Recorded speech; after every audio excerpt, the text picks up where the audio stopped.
چی میشه که در روابط عاطفیم به صورت مکرر شکست میخورم، ناکام میشم، اصولا نمیتونم یه رابطه سالم و رضایت بخش رو تجربه بکنم. توی این ویدیو میخوام یه سری عوامل و دلایلی که شاید کمتر شنیده باشید رو براتون بگم. سلام، من محمد جعفر زاهدپور هستم، روانشناس رابطه. آنچه که در علم روانشناسی آموختم، آنچه که در اتاق مشاوره و درمان تجربهش کردم و آنچه که در زندگی زیسته خودم دارم تجربه میکنم و زندگیش میکنم رو در قالب ویدیوهایی در کانال یوتیوبم به شما نمایش میدم. پیشنهاد میکنم کانالم رو سابسکرایب کنید، چون فکر میکنم که آورده های خوبی براتون خواهد داشت. اما بریم سراغ موضوعی که مطرح کردم. دیدین بعضیا رو، شاید خود شما هم که دارید این ویدیو رو میبینید جزء همین افراد بشید که نمیتونن یه رابطه عاطفی امن سالم رضایت بخش رو تجربه بکنن. به صورت مکرر دچار چالش هایی میشن در رابطه هاشون و رابطه های شکست خورده رو تجربه میکنن. میخوام یه سری عوامل رو که حاصل سالها مشاوره به افرادی هست که درگیر این روابط بودن، درگیر روابط ناکام کننده و ازدواج‌های اشتباه بودن رو براتون بگم. اولین عامل که به نظر یکی از مهمترین عوامل هست، نوعی سبک دلبستگی ناایمن یا ناسالم هست. اسمش هر چی میخوایم بذاریم، چه اون دلبستگی که باعث میشه ما به صورت یک آدم چسبنده و مضطرب همش بچسبیم به طرف مقابلمون، اون آدم تمام زندگیمون بشه، همه زندگی، اهداف، روابطمون رو اون رابطه با اون آدمه و اون آدم زیر و رو بکنه، اینقدر بهش وابسته بشیم. و چه اون سبک دلبستگی که بیشتر اجتنابی هست، طرد کننده هست، هرچی طرف میخواد بیاد سمتم من پسش میزنم، اصلا انگار میترسم از هر نوع ایجاد صمیمیت که بخواد طرف با من برقرار بکنه و من وارد یک رابطه صمیمانه و عمیق بشم. همه این سبک‌های دلبستگی باعث میشه که ما نتونیم در دراز مدت هیچ رابطه صمیمانه و امنی رو تجربه بکنیم. نکته دومی که از دل همین نکته اولیه میتونه در بیاد اینه که من در بحث صمیمیت همگام با طرفم گام بر نمیدارم. ما یه چیزی که باید توی رابطه رعایت بکنیم اینه که همگام با همدیگه پیش بریم. یکیمون خیلی جلو نره، یکیمون خیلی عقب باشه، یکیمون ندوه به سمت پیش بردن رابطه، لول اپ کردن رابطه و اون یکی وایستاده باشه و هنوز احتیاط بکنه. بعد یکی قدم به قدم پیش بریم. مثلا من مراجعینی داشتم که آقا داشته هنوز به این فکر میکرده که آیا این آدمه اصلا مناسب من هست یا نه، اصلا من این رابطه رو میخوام یا نمیخوام. و اون خانم انقدر جلو رفته بود که داشت اسم بچه‌شون انتخاب میکرد.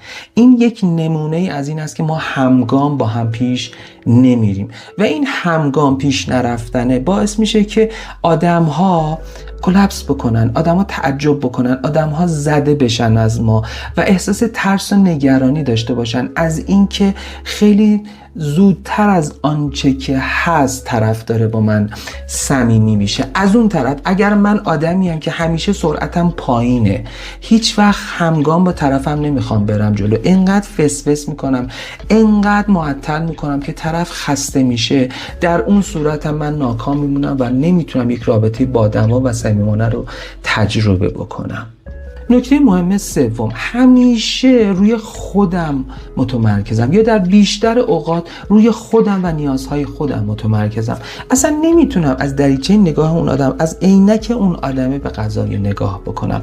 همون چیزی که من همیشه بهش میگم نقش گزینی، مهارت رول تیکینگ، اینکه بتونم از قضایا رو از نگاه طرف مقابلم نگاه بکنم.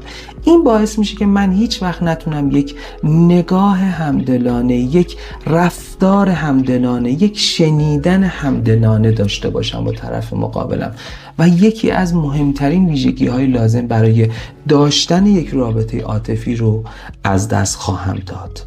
میشم یک آدم خودمحور، خودشیفته که پیوسته فقط بر خودش و نیازهای خودش متمرکزه. دلیل بعدی، نگرش و احساسات و هیجاناتم خیلی زیاد و خیلی زود تغییر میکنه، اصلا متغیره. ثبات فکری، ثبات هیجانی، ثبات رفتاری ندارم. آدم هایی که خارج از رابطه هستن، عواملی که بیرون از رابطه هست، به راحتی میتونه نظر من رو، نگرش من رو تغییر بده. اصطلاحاً دهنبینم. آدمای دهنبین خیلی به سختی میتونن یک رابطه باثبات و رضایت بخش رو تجربه بکنن. دلیل بعدی که من خیلی زیاد دیدم بین آدم‌های شکست خورده یا آدم‌های ناکام در عشق و رابطه، نوع این منفی گرایی و منفی بینیه. همه چی رو از نگاه منفی نگاه میکنه، مرتب نق میزنه، مرتب قر میزنه، معمولا ناراضی از رابطه هاش و از اتفاقات که توی زندگیش داره میفته. بهانه تراشی میکنه، مرتب دنبال مقصر میگرده و کلا کلکسیونی از رفتارهای منفی و نابالغانه است. این آدم ها هم به شدت ناکام میشن در رابطه های عاطفیشون. عامل تعیین کننده بعدی که من زیاد دیدم اینه که پدر یا مادر طرف مقابلم میشم، یک میل سیری ناپذیر به کنترل کردن همه چیز، به سرویس دادن افراطی دارم. این که من یک حالا یا آدم ایثارگریم یا آدم کنترلگریم، میخوام همه چی رو تحت پوشش قرار بدم. آن کسی که بیشتر کمک میکنه، آن کسی که بیشتر سرویس میده، من میخوام باشم و اجازه نمیدم طرف جبران بکنه و به مرور زمان همه مسئولیت ها رو در دست میگیرم و اون آدم رو تبدیل به یک آدم مصرف کننده منفعل میکنم. دیدم که میگم این مسئله رو.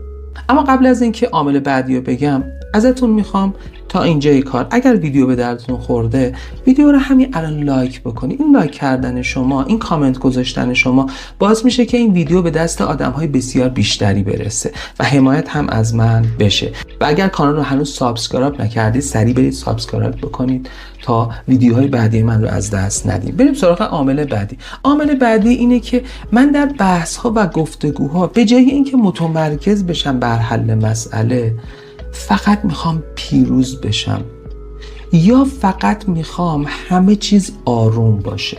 آدم هایی که همش به فکر پیروزی هستن یا آدم هایی که همش میخوان چالش ایجاد نشه، صلح و صفا و صمیمیت و آرامش برقرار بشه، این آدم ها اصولاً گفتگوی مؤثر و درستی نمیتونن توی روابطشون داشته باشن و روابطشون دچار چالش های همیشگی هست. عامل مهم بعدی که مخصوصا این رو من بین آقا پسرها زیاد میبینم و البته بین خانم ها هم هست، اینه که من با وارد شدن به رابطه عاطفی هیچ تغییری در سبک زندگیم نمیخوام وارد بکنم، هیچ تغییری نمیخوام بدم. همون نیازهایی که قبلا برآورده میشده رو با قدرت باید برآورده بشود ولا غیر.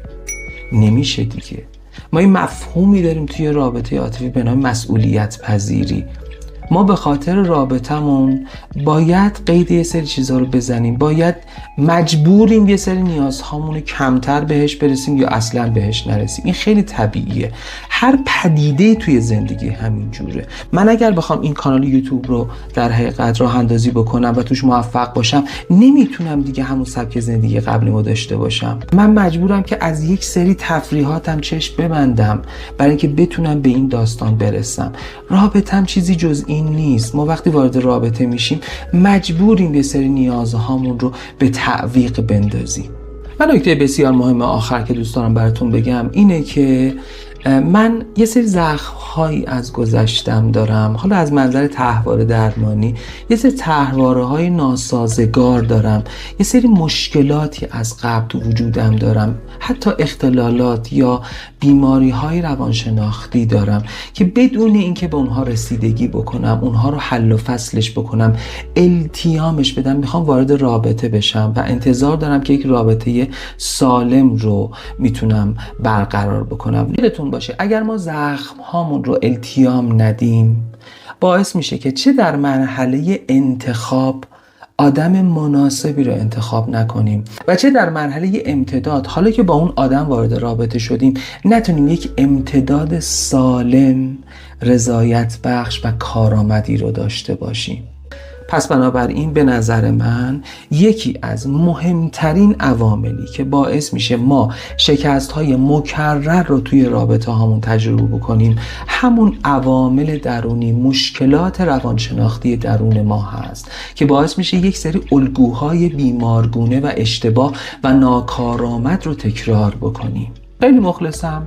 این مواردی بود که لازم می‌دونستم که براتون بگم در قالب این ویدیو. بازم ازتون تشکر میکنم که این ویدیو رو میبینید، لایک میکنید و اگر مفید میدونید به دست دیگران هم میرسونید. خیلی مراقب خودتون باشید. نظرتون رو برای من بنویسید توی کامنت ها. حتما اگر سوالی داشته باشید پاسخ خواهم داد. اگر موضوعاتی رو دوست دارید در رابطه عاطفی و در عشق و در ازدواج که من بهش بپردازم، ویدیو براش تولید بکنم، لطفاً در کامنت ها بنویسید. حتما انجام وظیفه میکنم. خیلی مخلصم. مراقب خودتون، مراقب رابطه هاتون و مراقب احساس ارزشمندیتون باشید.